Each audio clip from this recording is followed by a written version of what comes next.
We are back and we are live, and we are here in San Francisco at SRV, Sharada Ramakrishna Vivekananda Associations, this particular San Francisco chapter. And we are in the 20th year anniversary, which coincides nicely with Swami Vivekananda's 150th year centenary celebration, because he's been here that long, and we figure that even though he passed away at 39 years of age, that, as he said, he will be watching human consciousness from his position and guiding us all. As Ramakrishna's promised too, that after he was passing, he would be in the body, subtle body, for another 200 or 300 years, holding the curtain of Maya up, sort of like Atlas, because that's a very tremendous feat to do that, so that those souls who want to come to God can get under that curtain of Maya and have a smoother path of it. Otherwise, it is very hard, and then we have great souls that map out what other great souls do, the mechanisms that they use in order to reach seedless samadhi under their own efforts and also with the grace of the divine. Those two things are the two wings of the bird, say your own self-effort and the grace of God. Those two have to go together.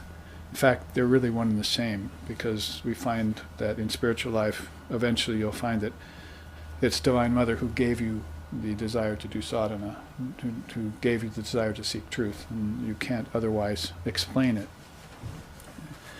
So in that regard, we've been looking at the beautiful principle of koivaya, isolation from nature, its necessity in spiritual life, which of course, as we ended up saying, has nothing to do with aversion to nature or that kind of immature look at things, but has more to do with mastery and knowing yourself to be spiritual in nature. Vivekananda said it nicely once. He said, the only proof of you being not matter is to leave matter alone. So if you finally get yourself away from thinking about matter all the time, then and just rest in a state of meditation, which can be meditation in action too. You can actually move about the world without thinking about the world. Especially if you have these teachings, like myself, you'll just find yourself going around the world thinking, oh, there's another chart, there's another chart, there's some more teachings. Like Ramakrishna seeing milk churned, or Ramakrishna seeing a green coconut. Everything to him has just become God, so it doesn't have to discriminate anymore. It's all.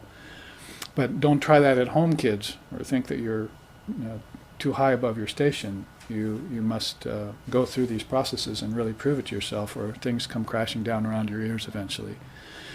Even the wise fall from the path of Brahman because of Maya, is the saying. So they don't take Maya lightly, that superimposition of name and form in time and space based in karma. They don't take it lightly. Even if it takes a great soul like Buddha 49 days to get through it, then hopefully we can get through it 49 lifetimes. But if we follow a person like Lord Buddha, maybe we can get through it in 49 years, one lifetime. See, that's our goal, you might say, is for us to strip those coverings away and see the truth while we live in this body. And so our next birth, is, if we have one, is going to be full of that memory, right? It's like causal memory. It becomes a store of our subtle body, of our causal body. We see it after death as the great light, and then we come back from it consciously if we have to come back at all. So this is divine reality as the seers see it. It's inclusive of both form and formlessness, but formlessness with a capital F, that's an entirely different thing. Krishna defines that in the Gita. He says, here is my prakriti. We're talking about isolation from nature, prakriti, right? Here is my prakriti eightfold, the five elements and the mind. Higher than that is my formless nature. That's all thought, all mind and potential, you see. That's form and formlessness. Now, he says, but higher than both form and formlessness is my supreme form, Brahman. And that has no modifications. And that's beyond both matter and mentation, thought and all of that. Concept, worlds, names, forms, heavens, hells. That's why my teacher used to say, I don't care for a post-mortem emancipation. I know freedom is now, and I'll have it now. And the same is true with time and space. All time is in one moment, all space is here. As we were saying last night at dinner and at satsang, where is the time that the soul will come and go, and all of time is in the soul? Where is space, that space from which the soul will come and go, when all of space is in the soul? So, very profound way that Vivekananda explains to us that way he thinks about it, that God is not in the world is in God. So if we're trying to search for God in the world, we're looking for God in all the wrong places. And that's why we turn God into an angel, or we turn God into a form, or we turn God into our child, or we turn God into these various fancies of our imagination, our conceptualized process, and we never see the formless reality because of that. We've covered it over. These seers are the unique beings who come back to us with knowledge of the formless Brahman. So pay a special heed to them. See? They're not writing for Time magazine, you might have realized. You see, they're writing scripture based on their own experience. So that cannot be denied. As hard as the physicist might want to deny it, based on his own study of emptiness, because that's basically what quantum physics has come to. All of this is empty. I have a chart on that I'll show you in a minute. Let's finish this chart. After your discernment and clarity, you get Dharma Mega Samadhi. There's where a samadhi of a more qualified kind comes to you. It's called the rain cloud of virtues. And here's yet another association between Buddhism and Patanjali's yoga. Again, 650 or so years apart. And that they both used this idea, Dharma Mega. And rain cloud of virtues means basically, if I could put it succinctly, that all knowledge and all virtues are already inside of you. If you go seeking them outside, thinking there's something you have to attain, then that's the slow boat to China method. But if you sit, again, distill everything and look inside, you'll find that compassion, love, knowledge, everything lies within you, like the kingdoms of heaven do. And the kingdoms of heaven are fashioned out of love, compassion, knowledge, and so forth. They're actually fashioned out of that. These objects, the book is a good example, contains knowledge, but its form also is fashioned out of particles. At first we look at it and we see, yes, it's fashioned out of atomic particles, but then we look at it and we see it's fashioned out of mental particles, because it came out of my mind as a thought. And it's filled with thoughts too. Then we see, oh, actually, it's not just mental particles, it's actually atmic particles. So we're looking at everything and seeing atomic particles, but we're not seeing atmic particles. We're not seeing the essence of a thing. So Dalai Lama's picture is right there. So the teaching he used to give was, there's the appearance tree, then there's the real tree. The appearance tree is what you see. The appearance tree is what you see, but the real tree is swirling particles. But what you haven't seen yet is the Buddha nature tree. That's its treeness, that's its woodness, that's its barkness, that's its essence. And it's formless. It comes from an idea, and that idea comes from the mother of all wisdom. All ideas come from her. So if you trace origins like that, you'll find everything originates out of that dynamic mother principle. And then if you ask her, are you the end-all and be-all? She'll say, you still have to see the formless Brahman behind me. Brahman and Shakti are one, like fire in its power to burn, like water in its wetness. That's how Sri Ramakrishna described her when he saw her and communed with her. And he should know because he's the Kali avatar, the avatar of Mother. So a little bit there about Dharma Mega. All of these virtues are inside of you. Start searching them out and bringing them forward. If, as Swamiji says, all souls are potentially divine, then let's start manifesting that divinity. And then, as Sister Monica said last night at satsang, that we want to see God in everyone and everything. That's the practice, is to see God in everything. So God might not be in the world, but God is the foundation of all the worlds. So we just have to engage in this discrimination process in order to filter off those things that are ungodly, or things that masquerade as divine reality, until we see the thing face to face. We must see it face to face, the truth, and it will set you free. Now next is Mala-vinasha. Someone at the break was saying, what a beautiful word, just rolls right off the tongue. Vinasha means destruction, Mala means imperfections. So at a certain place you're going to see your mind. When you get this clarity, does everything all of a sudden just a bed of roses? No. That clarity will show up to you the nature of mind. And the nature of mind is imperfect. Original mind, no. That's Atman, that's Buddha nature, that's different. But ordinary mind, fraught with problems. Every sin ever committed, every good deed ever done, all qualities, bad, good or bad, are there mixed up in the mind in a big amalgam. That's why if you put a crystal in front of a blue flower, it turns blue. You put it in front of a green flower, it turns green. The mind is like that. It'll take on the coloration of whatever you place it in. So if you put it with thieves, those tendencies from past lifetimes that are into stealing will come forward, and the man will be a thief. If you put it with holy company, those tendencies that are in the mind that are leaning towards holiness, he'll become a holy person. This is why parents like to give their children good influences. And this is precisely why we don't have a non-dual philosophy in the West right now. We don't have any deep spirituality, because we didn't put the crystals of our children's mind in the proximity of holy people.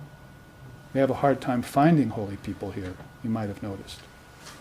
So we have to find them. If they're not there, we have to generate them. Vivekananda was supposed to have said something like, the Westerners must come to teach Vedanta to Westerners. So there's got to be a few that step forward then, like yourself if you're young. I started when I was 19. And some of you are even younger than that. If you start young, then there's no reason why you can't transcend and go beyond the realization that I might get. If you put your minds to it, then all of those divine qualities that are there will be a rain cloud upon you. And you'll be dear, samipya, you'll be dear to God, like the son of a king who never wants for anything. Everything is within you.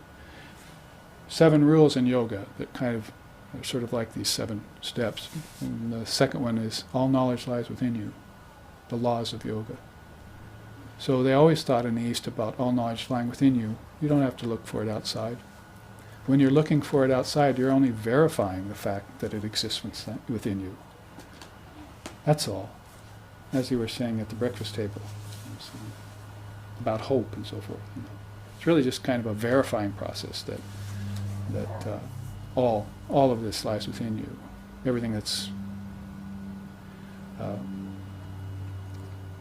doesn't require hope. That's the beautiful thing about the pairs of opposites. The pairs of opposites say, we must transcend the pairs of opposites, good and bad, pleasure and pain, in order to get sattva, and then go beyond sattva or balance to get realization. But the good thing about the pairs of opposites is that one suggests the existence of another. So if there's a void, there must be a fullness. If there's the idea of no God, then there must be the idea of a God. So all of these posited in the mind act as 2 big black stones that grind. They grind away all misconceptions, and finally you're just left with this emptiness, this beautiful, radiant emptiness. And it's leading you towards this separation from all misnomers, from all misconceptions, from all half-truths, and that's going to culminate in Kaivalya. So he says, luminosity is the self-nature of the balanced intelligence. With impurity removed from it, its flow is pure and proficient, unsubjugated by the presence of Rajas and Tamas. So what to speak of Mr. Rajas' neighborhood, you get out of Mr. Tamas's neighborhood too.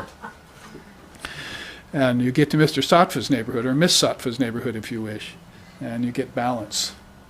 And that's not the end of it. Don't stop there. Balance is pleasure. Balance is good feeling, good health, mukhya prana.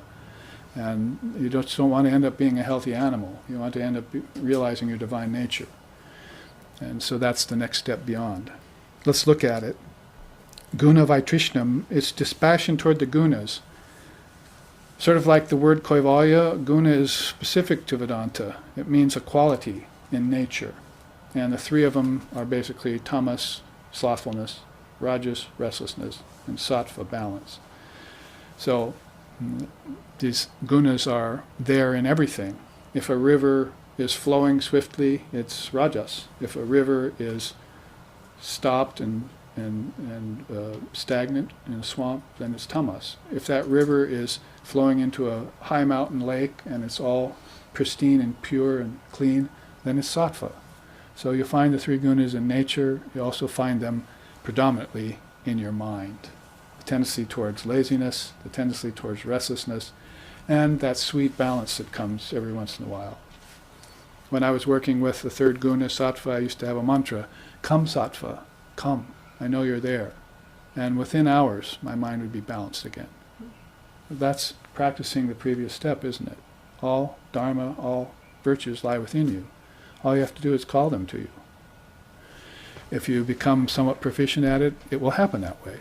You don't have to suffer rajas and tamas, restlessness and slothfulness, or boredom or any of those other things. You can be in balance all the time. Gee, what a novel idea. That I could actually be in balance all the time. And then you go from the gunas to the kuni gunas and beyond. It's just a matter of step by step, you see. His quote here is, freedom dawns when all craving for the gunas and their attributes of nature ends, based on realization of the spiritual self. So your craving for nature is over. The lakes are fine, the mountains are pretty, the trees, I see the same tree here as I saw, across the subcontinent. It's all the same to me now. There's a story of one Swami who walked into his big suite, and there was a beautiful view of the Puget Sound there. It was up in Washington, spread out before him. His disciple was with him. The Swami walked over, closed the curtain on the scene. And the disciple said, why did you do that, Swami? That's a beautiful scene. He says, I have all that inside of me. So these are people who are through with nature. Scenes and beauty and emotions and all that kind of stuff. Done with that. Been there, done that. And I found that it keeps routing me back into emotionalism, into sentimentalism, into attachment to form, until I've got so attached to everything right on down to a little dented tin pot. You see, I can't even give that up. Oh, maybe I'll use that. I'll stick that away somewhere. I'll use it later. See, Holy Mother said that. Some people are so attached that they can't even give up their little dented metal pot. She actually saw it happening. But all of these pots are inside of your mind, you see. You just produce another one. Actually, just if you can think, come sattva, and sattva comes, then can't you think metal pot, and a new shiny metal pot will come to you in the next day or two? It will happen. You manifest things yourself, see. You just have to be willing to wait. But if you're restless about it, if your thought says, that metal pot better come right away, I need it desperately, you see. No, then it's not going to come. Or if you're lazy about it, it'll come some lifetime. It's not going to happen. So that manasana, you talk about physical asanas, what we want is mental asanas. Get into the mental asana where you're adopting a certain frame of mind and holding that position, and the mind doesn't waver from that position. Call it dedication or devotion or fealty or steadiness of mind or equanimity of mind, whatever you want. Find that balance and hold it. Because then all malas will disappear, they'll be destroyed. And the gunas will begin to go into abeyance. You'll put the gunas back into abeyance. One of the Swami's names, one of the direct disciples of Ramakrishna, is Swami Triguna Titananda. The three gunas, Triguna, Tita, transcended. Now I'm in bliss. I don't have to worry with tamas and rajas anymore. And guess what? I'm not plagued by sattva either. Pleasure and balance. I've gone beyond balance. I've gone beyond the beyond. Gatam, gatam, paragatam, Buddha said. I've gone beyond the goal to the supreme goal, paragatam. So you're not happy with small attainments in spiritual life. You go to the eighth limb. And he's showing you how to do it here. Let's look at number 6, Jnana Prasada, the destruction of karmas and obstacles. When knowledge is at its purest, even the subtlest impediments, the karmas from previous births, get obliterated. This is the culmination of perfection and ushers in an end to even the thought of form. Form doesn't plague you anymore, even pleasurable forms, because pleasurable forms can come to your mind and get you off your path. You might have noticed. You're meditating very fine, thank you very much, and then all of a sudden a pleasurable form comes and you go off in some fantasy. See? And then 5 minutes later you said, what happened to my balance? What happened to my meditation? I'm thinking of form. She seduced me again, see. So you start again and try and engender a thoughtless mind, a formless mind. So that steadiness is going to be very important in your practice, until even the thought of form doesn't arise anymore. And you can hold yourself in that vibrationless state. And then you'll see Brahman start to come forward from behind. There's the light. As I said, that can happen to some people, as it were, by accident or by serendipity. But you want to be able to do it with yogic mastery, so that you are a witness of your own enlightenment. You're a participant in your own enlightenment. It's not happening by some other auspice. How do we project the worlds of name and form? In waking, dreaming, and deep sleep. Why don't we know that we do it? Because it's all happening so fast. If you could slow down how you pass from waking into dreaming, you'd see how you do it. You know, and that's what a movie is really telling you. It has frames, right? So in order to edit, you slow it down and you just take a frame and you cut there and you cut out the part you don't want and so forth. But if you come out of deep sleep and you're a Muslim, you're all of a sudden you're talking to Muhammad in jeweled palaces. See, peace be upon him, and now the peace is upon you. And then you come out of deep sleep into dreaming and you forget your dream of Muhammad, because you've now projected the dream universe over that great soul. And then you come out of dreaming and you go toward the waking state and you start experiencing the 1,000 imbecilities of the mind. Silly dreams that don't make any sense, stupid things. Is that really in me? You're coming from the causal to the subtle to the most gross. What do you expect? That you experience consciousness shifting down to thoughts of matter. So he says, pretty soon you're not even, after you get rid of the gunas and their influence, you're not even influenced by the thought of form anymore. In fact, your only thought is formlessness. And that's the secret to non-duality, how people go around the world and act without ever dipping back into the idea that the world is real. They can be in the world but not of it, as the saying goes. And you know, it's not just a serendipitous moment, or like the man who saw a great bear. It's not a Kodiak moment. It's something that you bring about by your own self-mastery. Yoga is all about self-mastery. So Jnana Prasada there, you destroy those karmas. Funny that you didn't see them all this time. You've been leading up to it. And the karmas that are chains that connect you to your past births, that are coming up in this lifetime. Why one person is a great violinist and one person is not such a great violinist is because of that practice they did. And if they master it in this lifetime, then they have that as a talent for all times. It'll be in your blood, it'll be in your mind when you take another body. Oops, same thing happens for negative qualities. They will also haunt you. Negative karmas will also be there and come back on you, and you'll say, why me, O Lord? And if the Lord were to answer, he'd say, let me show you your past lifetimes here. See, there, that's where you did it. And there, you did it again. And there you did it again. You cut yourself in the same place again and again. Let it heal, cut yourself again until there was a big scar tissue there. So now you have scar tissues in your mind. They're called samskaras, or mental impressions, and they're predicating the way you are in this birth. So you can't blame God or devil for any of this. All the blame falls on guess who? Little old me, you see, and my sankalpa process, you see.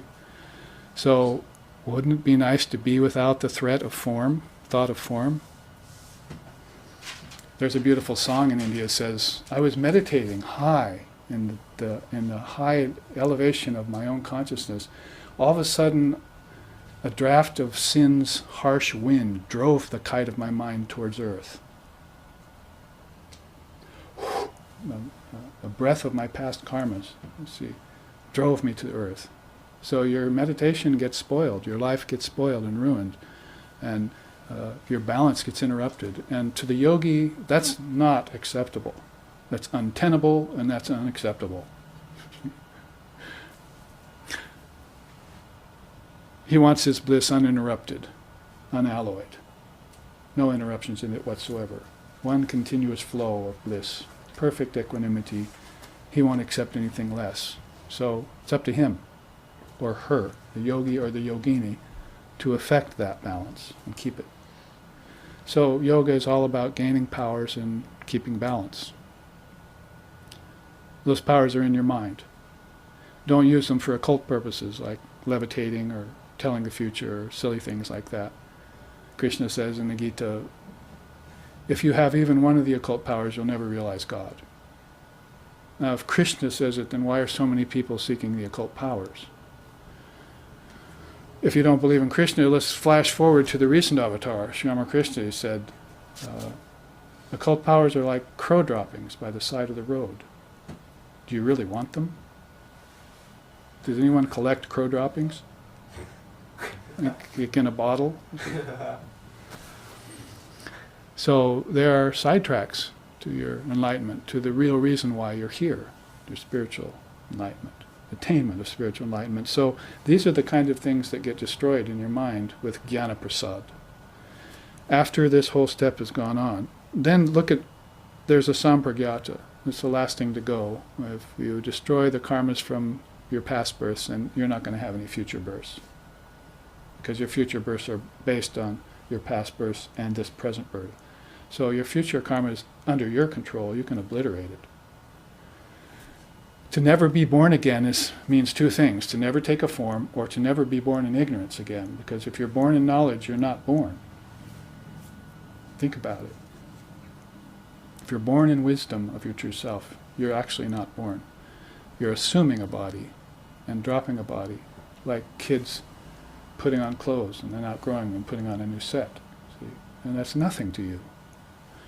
The mind is the creator of all bodies. You think the egg and the sperm and the fetus, and that's all called the material cause, you see.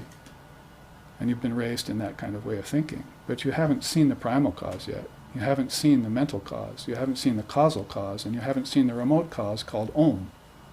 These are 5 or 6 other levels of cause that you're not looking at when you settle for food, produces sperm, gets put together with the ovum, produces the fetus, produces the body, grows, produces a brain. Hopefully the brain starts thinking a little bit. And then death, you see. That's called the material cause. That's exactly what Buddha and Christ and others transcended. That's why they're spiritual and the others are not. So, obliterating the causes of your past life, of this lifetime and your past lifetimes, that's called sanchita karma. And then you only have this one karma left, the karma that's operating me right now, prarabdha karma. And Shankara says the only way to do away with this karma, or to deal with it, is to stay close to Brahman. Burn the seeds with the fire of knowledge, jnana prasada, and then stay close to Brahman. Those are the 2 ways in which you can deal with your present karma. So say a potter is turning a pot on the wheel, see, and he's spinning, right? He's pushing a foot pedal. and he spins it because he can see any angularity in it. And so he smooths it all off with his hand, and pretty soon, like a candle in a window's place, the pot is like completely unmoving, even though it's spinning. It's perfect. So that's you when you reach Jnana Prasada. But guess what? It's still spinning. That's your prarabdha karma. That has to be spun out. So you have this lifetime's karma to spin out. Even if you get enlightenment in this lifetime, you still have to deal with this body. And suffering, and the 6 transformations and so forth. But you've found a way out. You've reached the Eightfold Path. You've reached the 7 branches of the 7th limb of yoga. And now you know how to separate yourself from nature. Because nature is your projection. You did it all. The 5 elements in your mind, see, earth equals solidity, water equals liquidity, fire equals radiance, air equals homogeneity, ether equals all pervasiveness. See? So you have the thoughts of the 5 elements in your mind, and that's how you created the 5 elements. You put them together, and you put them together with billions of other souls in a mass sankalpa, a great maha sankalpa. The difference between you and your cohorts, all of a sudden you've learned how to withdraw them, and they haven't. They're stuck out there. But the enlightened soul says, I think I'll just dissolve all this back into me. I projected it, I should be able to dissolve it. And guess what? That's what I do every night anyway. If I can create, sustain, and project the 3 worlds in my waking, dreaming, and deep sleep, then I should be able to withdraw them too. That's what he says to himself. See, this is nonsense. I projected it, I should be able to withdraw it. So he does. He sits in yoga, in meditation, and gets knowledge through all of this process, and he withdraws the universes of name and form back into his one non-dual self, and sees it all sitting there.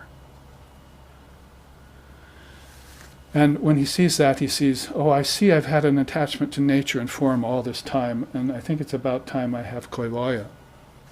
It's about time that I detach myself from the manifestation process of nature. She rolls on and on. I think I will take my leave. There's a beautiful sloka in the Upanishad which states, the man comes into the presence of Lord Brahma. Lord Brahma is the god responsible for projecting all the worlds. And the Rishi says, oh, Lord Brahma, your creation is beautiful. I've seen it all. It's like a huge tank of water. But, I'm clean and I want to get out. And I don't like wrinkling anymore. See, I stay in water too long, you wrinkle. See, so I'm tired of old age, again and again. So please take your creation back. I'm going beyond. And Lord Brahma holds up his hand, and there's an Om sign painted on his hand. He says, then go here. So he concentrates on the Om sign. In the beginning was the Word was with God, and the Word was God. And he enters into Om, and that's the portal to formlessness. So to get done with the worlds of name and form means the great prasad of wisdom has dawned in your mind. And this quote puts it nicely to end this chart. When all vibrations are brought under control, that's mental vibrations, and subjected to nirodha, disintegration, then sampragyata, the wisdom samadhi, ensues. That's followed by koivaya, and that's followed by a sampragyata. So like dominoes, one hits the other, you see. In this, there's no effort. See? All errant thoughts are liberated in the Dharmakaya. It's a beautiful saying in Buddhism. All errant thoughts get liberated in the Dharmakaya. The way we say that in Hinduism is, who can keep a burning fire tied in a cotton cloth? Truth obliterates everything. It's effortless. And in fact, if your sadhana started out in that kind of effortlessness, you'd make much swifter progress rather than laboring, you see. Resist not evil, right? So why are you resisting all these evils in yourself? Why don't you look at them and say, they're in me, but I can transcend them. Watch me. Watch me now. Watch me now, mother. Everyone says to the mother, watch this, mom. You see, wants to show off. So your Divine Mother is watching. She's waiting for you to transcend all of those ignoble pastimes, those limited preoccupations, and get free so she can frolic with you. There you see a man who frolicked with Mother, Sri Ramakrishna Paramahamsa. With form and without form, he was always playing with her and she was always playing with him. It's called divine leela, sport. It's totally different than being caught in rounds of birth and death and ignorance and so forth. So Patanjali's done us a great boon, great favor, by outlining to us the dynamics, as far as can be told in words, how one gets to a seedless samadhi, step by step. This is all coming off the seventh limb of yoga. Why don't people study this? Or put it this way, those people who do study this, they get free of suffering. The rest go round and round in the Kala Chakra, in samsara, under the auspice of Maya. They, as Lord Kapila, who started out most of all of this kind of thinking, said, they go to samsara pragbara, the dam of souls, like a dam, that keeps rivers from flowing, that cannot get out of Maya. But what they want, there's a whole stream of souls going towards Kaivalya pragbara. They've opened the dam and gone into the ocean of light. And every lifetime they're doing that. Back and forth from the ocean of light into the body realized, back into a formless state, into the body realized again. And because they do that over and over again, they proclaim, there is no birth, there is no death, there's just a constant stream of consciousness. If you're identifying with the body as being real, then yes, you're going to say there's birth and death, but what if you don't identify with the body? It's just coming and going like waves are rising and falling on an ocean. It's that simple. I was never the body, I was never the wave. Or if I thought I was, then I was wrong. I was really always water. I might not have been the ocean. How can an individual soul realize the ocean? It's too vast. But I was water, wasn't I? I was the water in the wave, and that's one with the ocean. So as soon as you take the form wave away, you're just water. And that water is the essence of the ocean. So therefore, man is divine. Human beings are divine by nature. They are the ocean.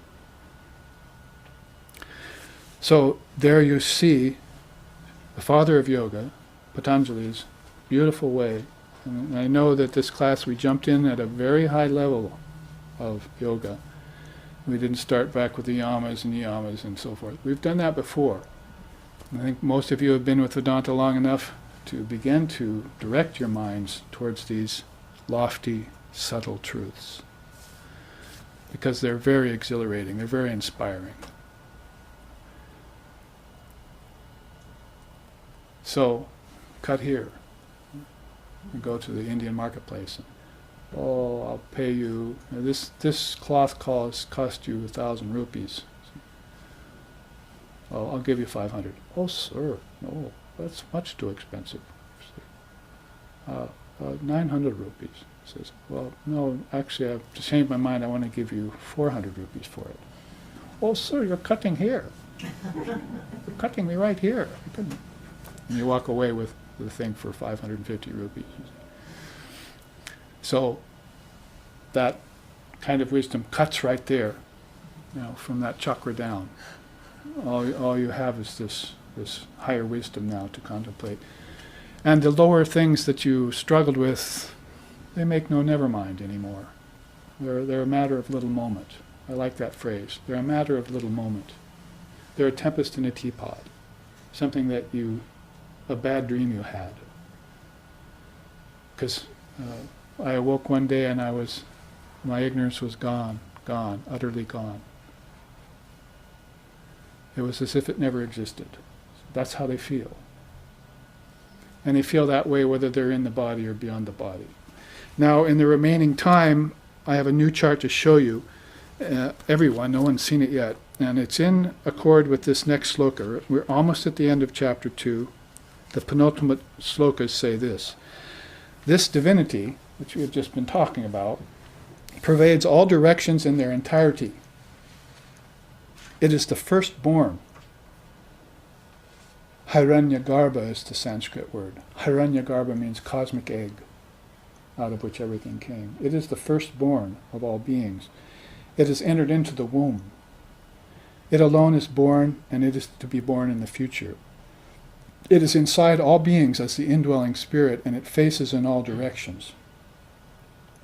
Salutations to that divinity who is in fire, who is in water, who is in plants, who is in trees, and who has pervaded the whole universe. That Hiranyagarbha, or cosmic egg, is called Lord Brahma when you personify it. And here's a chart on Lord Brahma called Lord Brahma's Universal Projection. I haven't had the chance to make the high quality resolution of it yet, so please bear with the poor quality of the print, but it'll give you an idea, because this is hot off of the press of Babaji's charted mind. That's Lord Brahma there, four-faced. You see his faces in all directions, so he has four faces, and his four mouths are always chanting the four Vedas. Rig, Sama, Atharvaveda, and so forth.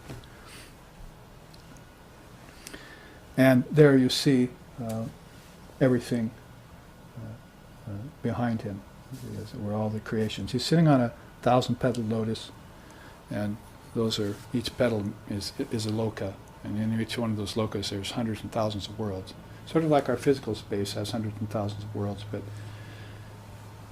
like below, so above, or like without, so within. So there are millions of worlds within too, kings of heaven within you, which are signified by the lotus on the petals of the lotus. Each one of those is a realm of thousands of worlds, and each one of those thousands of worlds is peopled by different beings in their subtle bodies. If you see angels in Christendom, if you see angels or archangels and or gods or demigods, or those are those worlds that they occupy. They're really thought worlds, like your dream. But your dream doesn't seem very real to you when you wake up. But if you die, your dream will seem real, and this will seem like the dream that doesn't seem real to you. As you'll cut the silver thread of the body, and now you'll be in your mind. Unless you've, of course, destroyed the mind, and then you'll be everywhere at once. That's called non-duality. But Brahma is a good representation of that all-pervasiveness in form. He's got the Shakti's authority to create the worlds. She gives him the seed. There are beautiful stories about that in the Puranas and so forth, that Brahma, was there sleeping in the lotus. The lotus is closed, and that's down in Vishnu's navel. And so when it's time for another creation, Mother tells Vishnu the mantra, and this stalk comes up, and this lotus unfolds, and there's Brahma sitting in meditation, and Mother whispers in his ear, time for another creation now, time for another 4,320,000,000 year cycle. See? And so Brahma opens his eyes, and he begins to project all the worlds. Rishis, sages, saints first, then the gods and goddesses, then the demigods, then the angels and heavenly beings, then the humans, then the animals, then the plants and insects and so forth. All flowing out of Brahma's great mind, the cosmic mind, the Hiranyagarbha, the cosmic egg. So let's look at some of these quotes. Unto him was imparted the supreme wisdom of Brahman. He is Atman. He is Prana. He represents both the life and death of the gods. He controls them and the jivas through his prana, which belongs to the nadis, nerves. We were talking about them last night in satsang. Subtle nerves. See, within each one of the gross nerves, there's 100,000 subtle nerves that you can't see. And along those flows the prana. And along that prana, people are taken to the different paths. The path of lower births, the path of the fathers or ancestors, and the path of the gods. When they leave the body, they're flowing towards these different directions along these subtle nerve currents. It's all inside of you. It's cryptic mention of it to John and others, when he said the kingdoms of heaven were within you, but these enlightened beings, centuries, millennia before Christ, were already talking about how that happens. I mean, if you have fishermen for followers, then you probably can't go into a huge philosophical cosmology about the kingdoms of heaven within. You're just going to have to say, meditate on the Father. I'm one with my Father. Who do you think I am? Be thee perfect as thy Father in heaven is perfect, and so forth. And give them a bunch of clues so that they can start understanding. I mean, when he told John, in the beginning was the Word was with God, and the Word was God, John didn't understand it. He told him, go to Gethsemane and meditate. Gethsemane was the garden of meditation where Christ sat. So if you don't think meditation is a part of Christianity, you're wrong. It was the original Christianity. Prayer came later. Meditation was the ultimate thing. So this is how you find out about the kingdoms of heaven within you. And when the way the Kundalini Yoga systems and other systems describe it is, it's along subtle pathways that are coursing inward. And there's an energy. Man does not live by bread alone. There's an energy called prana which carries souls to the realm of lower births, to the realm of the heart, to the realm of the throat, wisdom, to the realm of the vision, higher vision, third eye, and to the ultimate, what we were calling a sampragata samadhi, to the formless, the crown chakra. So this is a description of the cosmology, and then what the seers are saying about it is the philosophy, and then what you're getting out of it is spirituality. That's a beautiful triputi. First cosmology, then philosophy, then spirituality. You don't do away with any of those steps, pull the rug out from people. Part of the cosmology is ritual. You're worshipping the gods. The ancient Vedicists worshipped the gods for millennia before they finally got beyond ritual. They'd already established their relationship with the gods, and they said, guess what? I think we want out from under their control now. They're projected by our minds anyway.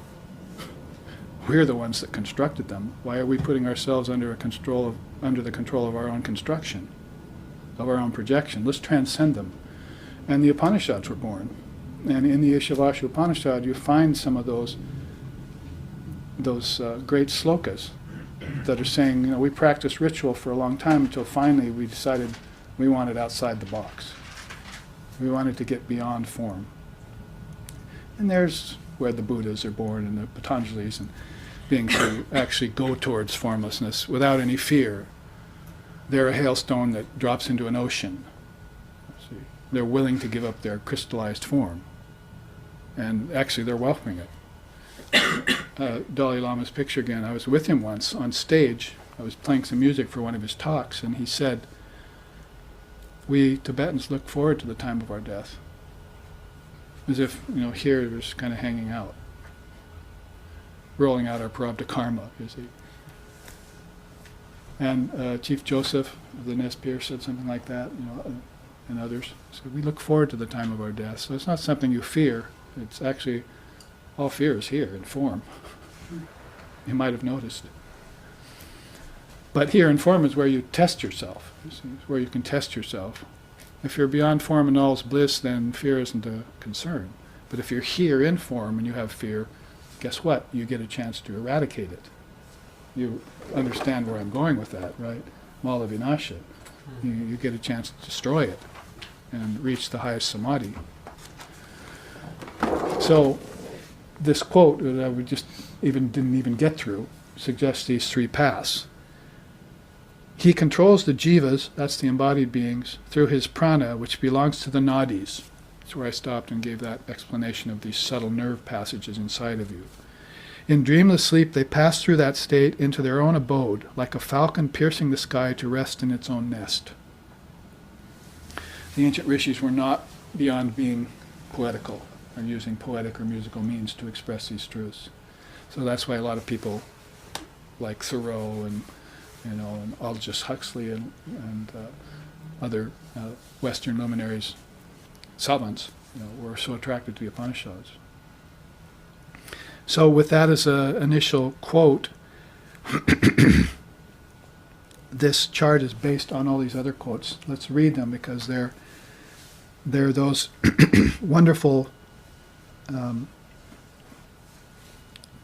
composites of knowledge inside of the mind of these luminaries. Here, on this one, in the waking state he's called Brahma. In the dreaming state he's called Vishnu. In deep sleep state he's called Rudra, or Shiva. And in the fourth state he is the supremely indestructible one. Here's the four states, you see. Waking, he's the jiva. In dream, it's connected with the prana. Deep sleep's connected with the individual soul, the purusha. And in turiya, it's Mahavishnu. Or you could put it, the navel, the heart, the throat, and the head. It reminds me of Sri Ramakrishna's saying that when I came down from the highest samadhi into the body, I came down this far. He said, but I could never go to the three lower chakras. I only came down to the heart because there's the living room of God, and there I can talk with the devotees and sing and dance and enjoy spiritual life. But the areas of eating, drinking, and sex life, I never frequented them. Those are the realms of path to lower births, Tiryan Marga. And if you concentrate here in the navel, you'll find out that's where the fetus is formed. That's where food is digested and gets excreted. So there's a lot of problems here. And this is also where your ancestors are. Those subtle nerves that are going back and forth between these three chakras lead people to the ancestor realms, to the realm of the fathers, and they have a terrifically hard time getting to this realm. The people at the heart realm, lotus, this Anahata chakra or Hridaya chakra, are devotees of Lord. They've quelled their doubts. Even if they're not fully realized, they come into every lifetime loving God. You might have noticed. There are people who just are attached to God. They might not even understand God, but intuitively or devotionally or even emotionally, they love God. So those are people who are more associated with the heart chakra. And there's a talk about nerves. There's a subtle membrane right here called the Vishnu Granthi, and it's hard to describe, but it's consisting of ignorance and brooding on ignorance. It's called the curtain of nescience too. And when souls try and pierce that, they can't get through it. They get thrown back down into the realm of the ancestors and the realm of human birth in ignorance. But a spiritual person who goes in, pierces that, arrives at the heart chakra, and they're already headed toward the realm of higher birth or toward the realm of the gods. Who do you think these great beings that come to earth, where do you think they've come from? Napoleons and people with lots of power. They come from the realm of the gods. They were gods in another realm, and now they come to earth and they have great power.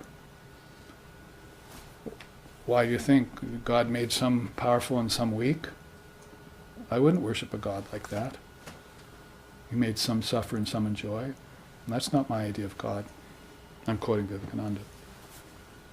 So this is all due to their own auspice, due to their own karmas, due to their own power. See, in fact, many of them who go to the path of the gods are attracted to the occult powers. One of those occult powers is called domination over others. It's one of the 8 occult powers. I want to dominate over others. And the gods are famous for that. The gods in each of their realm have hundreds and thousands of devotees who all worship them.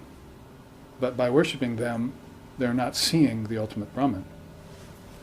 Krishna says, many people worship lower gods, and then they go to the lower gods. And some worship the Pitris, the ancestors, and they go to the ancestors. But my devotees, they come to me. So through Lord Brahma, and through Mahavishnu, through Vishnu, and through Shiva, you're talking about a trinity. That's the trinity in Hinduism. And it means a little bit different thing in Vedic thought than the Christian trinity, although some correlations could be drawn. But that trinity is the doorway. They all have Om painted on their hand, as I said. They're all waiting for you to pass through the final form. The final form is Brahma, Vishnu, Shiva. And they are the ones that hold this world of thousands and thousands of souls in a huge cosmology that's beyond the mind's reckoning. I mean, poor human mind can't even go on a snorkel expedition and not get blown away by as many different kinds of life there are in a 1 mile of ocean, you see. What to speak of the kings of heaven within, with countless beings and countless worlds there, of which you see a little bit in dreaming and deep sleep. So, this quote then puts together Brahma, Vishnu, Shiva with the individual soul, the prana, the purusha, which is your true soul, and the supreme being, Mahavishnu. It also puts it together with the 4 chakras, navel, heart, throat, and head. Also puts it together with those 3 worlds, and therefore the Brahma Upanishad is the source of some of that wisdom. It's one of the minor Upanishads. Very quick read. You could read it in 10 minutes if you sat down. And this is the way most of the Upanishads are, just distilled wisdom down to a few sentences, all pertaining to the highest truth. We're not going to mince words or, make long explications of things. Basically, that's for the commentators to do. If you want the skinny on the matter, you go to the Upanishads. Oh, I see, this gets me back on track. This is something I've always known, but this refreshes me. All knowledge lies within me. This is just reminding me of it. Let's take another quote. In the remaining 7 minutes or so, this quote. 5 factors are there in her. Now we're talking about Divine Mother, because out of Brahma, you see Saraswati is projecting all the worlds of name and form. The goddess, in her manifest form. In her unmanifested form, she caused Brahma, Vishnu, and Shiva to do all this. I have another chart that shows this very beautifully, of Mother with the Trinity inside of her. You'll see it at the Seattle retreat, if you come. See you all there. Be there or be square. So, in her manifested form, she is there in the worlds as Saraswati, the mother of all arts and learning. As some of you maybe know, say, Ali Akbar Khan, famous Indian musician who played Sarod and so forth. His ideal was Saraswati. And one of his students told me once, who was my friend, said, yes, in his altar he has Saraswati, and he even has Sharda there on his altar. Because evidently his father had met Sri Sharda when he was just a little boy. Had actually seen Holy Mother. So Holy Mother is there in the arts and in the sciences and in the higher learning too, informing all beings. She's their wisdom, and we might as well take the highest source for that. The Avatar said, I have no knowledge, it all belongs to Mother. And then he says, in the marketplace, the farm family brings a wagon full of rice, dumps it there in the marketplace, and one of the members of the family sits there and bags it and doles it out and takes the money. So all day they sell this rice. And when the pile starts to diminish, another wagon comes from the farmyard, pours a whole bunch more rice there so that it can keep going. Endless supply. So he says, that's how Mother supplies me with knowledge. From her comes all this wisdom. She piles it in front of me, and then she opens my mouth, and then I just talk, and out it comes. And I never run out. But it's not mine. I'm only trying to sell it to you. And in the process, as the Sufis say, I'm like a man sitting next to a river trying to sell water. It's the truth of your very nature, and I have to somehow convince you of it. What's happened in this world? And that's, you should be walking around in bliss, and if I see you suffering, or if I see you confused, or in doubt, or fearful, then I'm saying, what's happened? You've asked any of the Vedanta Swamis, you stand up and say, sir, I have a problem. And he said, there is no problem in Vedanta. Water the flowers, not the weeds. So, people vex and concern and brood, and make the unreal real, make evil real, when you should resist it not. So, this whole perspective that you take on is like a mental asana. I have a chart on that, which I'll show you in Seattle too. Mental asanas and how important they are. So let's talk a little bit about Saraswati in the remaining few minutes. This quote, 5 factors are there in her: being, shining, loving, form, and name. The first 3 pertain to Brahman. The other 2 constitute the world. Leave aside the last 2 and be intent with the former 3. Whether inside or out, practice concentration. The Saraswati Rahasya Upanishad. Rahasya means secret.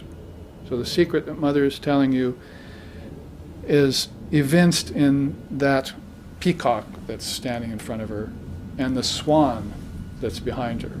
The peacock is the glitter of the world. The swan is the pure white soul.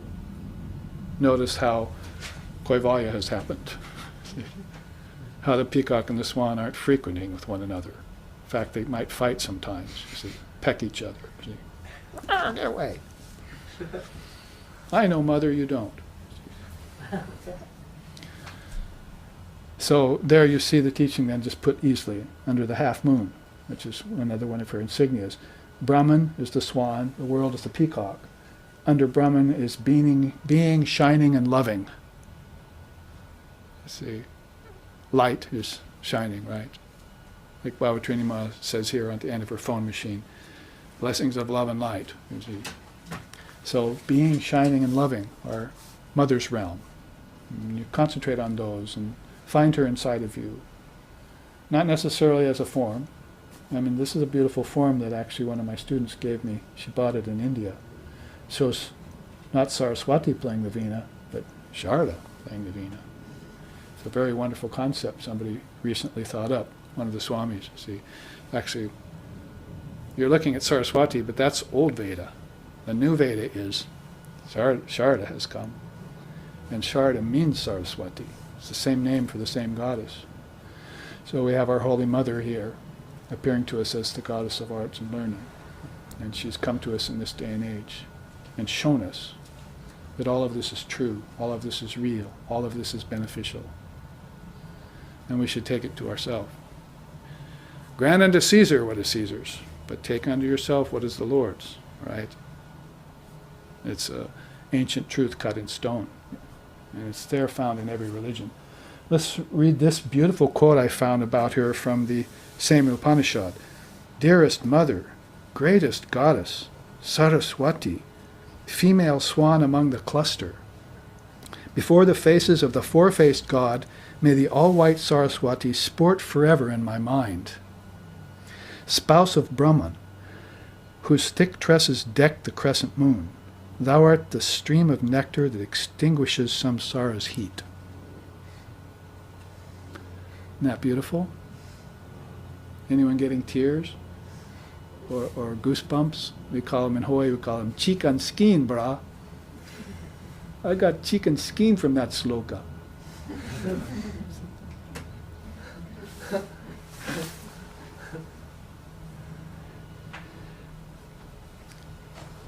So, being, shining, and loving. But on the other end is name and form. If you enter into the realm of name and form, then, as some seers have said, give up all hope, those who enter here.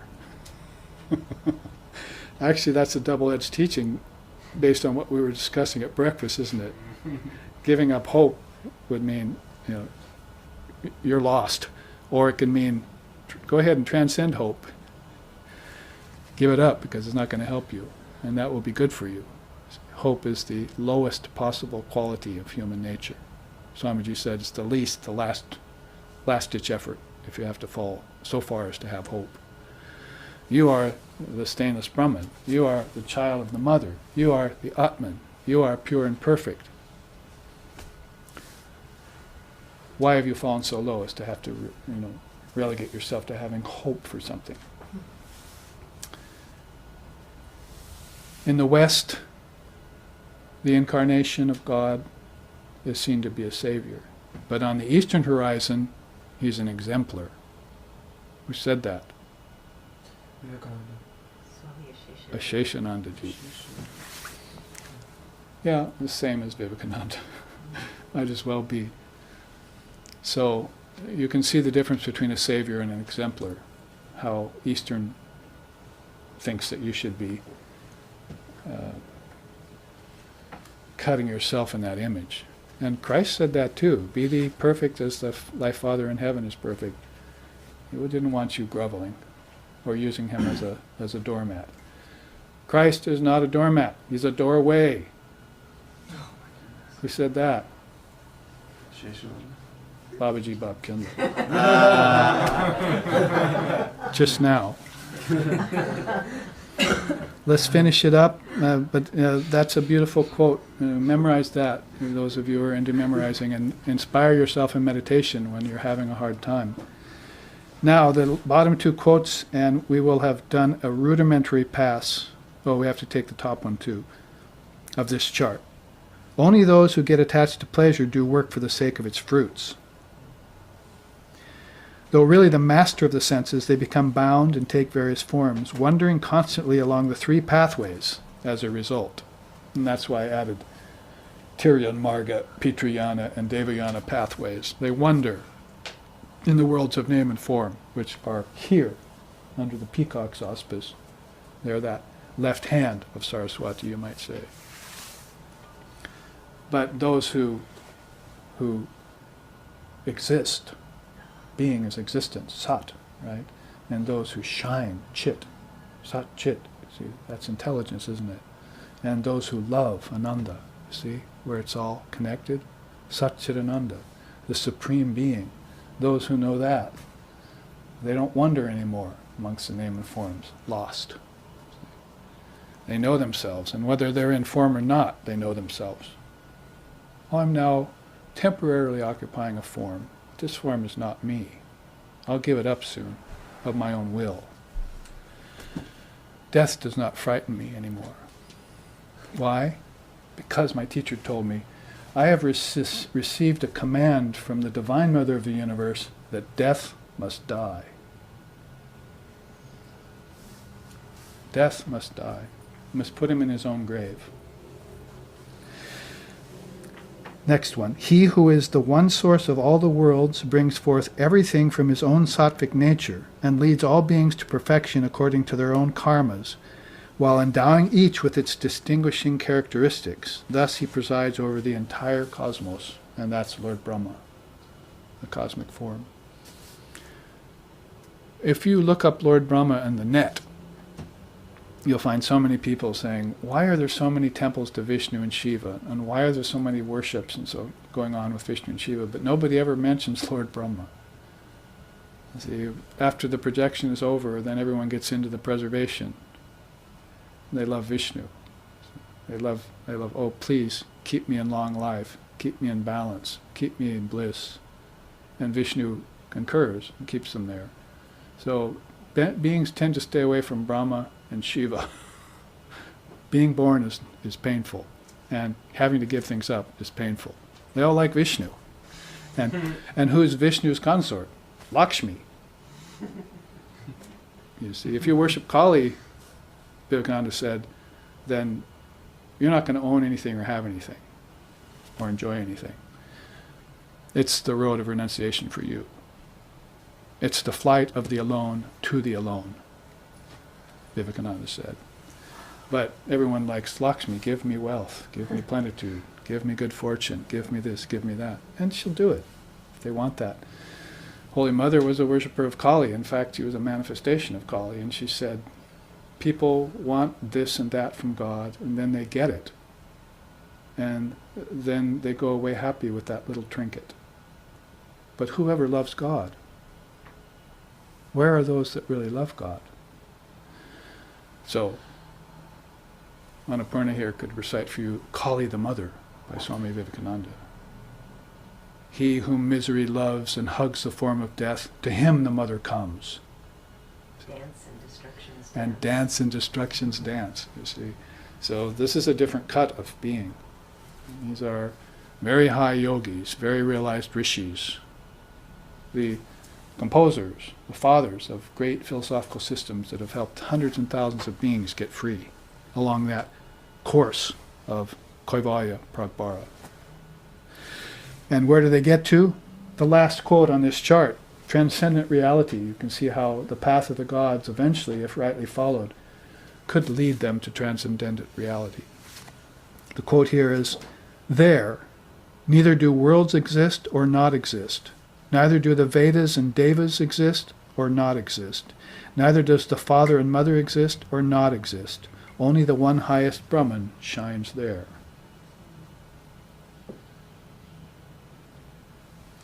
Here, let's end with a chant. Om Bhadram